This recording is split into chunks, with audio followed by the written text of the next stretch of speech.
Hello ಅಮ್ಮ. Hello. ಇದು ಗುಡಿ ಒಳಗ ಪ್ರಸಾದಕ್ಕ ಅಕ್ಕಿ ಪಾಯಸ ಮಾಡ್ತಾರಲ್ಲ ಅದನ್ನ ಹೆಂಗ್ ಮಾಡ್ಬೇಕ್ ಹೇಳ? ಅಕ್ಕಿ ಪಾಯಸ ಹಾ. ಅದನ್ನ ಮಾಡ್ಲಿಕ್ಕೆ ಕಡಾಯಿ ಬಿಸಿ ಮಾಡ್ಲಿಕ್ಕೆ ಇಡು. ಕಡಾಯಿ ಬಿಸಿ ಆಗಿಂದ ಒಂದ್ ಸ್ಪೂನು ತುಪ್ಪ ಹಾಕ. ಹಾ.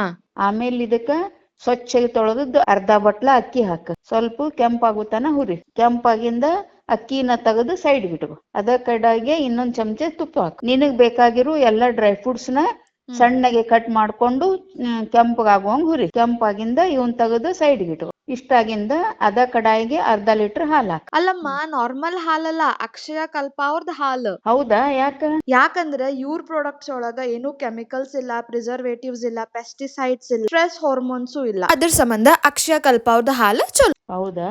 ಹಂಗಾದ್ರ ಅಕ್ಷಯ ಕಲ್ಪದವ್ರ ಹಾಲು ಹಾಕ್ಬಿಡು. ಓಕೆ. ಹಾಲು ಕುದಿ ಬಂತಂದ್ರ ಆಗ್ಲೇ ಹುರಿದಿಟ್ಕೊಂಡಿರುವ ಅಕ್ಕಿ ಅದ್ರ ಜೋಡಿ 7-8 ದಳ ಕೇಸರಿ ಹಾಕ್. ಎಲ್ಲಾನು ಚಲೋತ್ನಂಗ್ ಕೈ ಆಡ್ಸಿ ಒಂದ್ 10-15 ನಿಮಿಷ ಚಲೋತ್ನಂಗ್ ಕುದಿಲಿಕ್ ಬಿಟ್ಬಿಡು.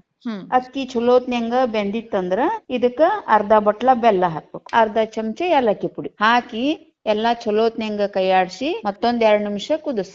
ಇದಕ್ಕ 1 ಚಮಚ ತುಪ್ಪ, ಹುರಿದಿಟ್ಕೊಂಡಿರುವ ಎಲ್ಲಾ ಡ್ರೈ ಫ್ರೂಟ್ಸ್ ಹಾಕಿ ಮತ್ತೊಂದ್ಸಲ ಕೈ ಆಡ್ಸಿದ್ರ ನಮ್ದು ರುಚಿ ಅಕ್ಕಿ ಪಾಯಸ ರೆಡಿ ಆಗ್ತದ. ಬಹಳ ಈಸಿ ಅದ. ನೀವು ಟ್ರೈ ಮಾಡ್ತಿರಲ್ಲ?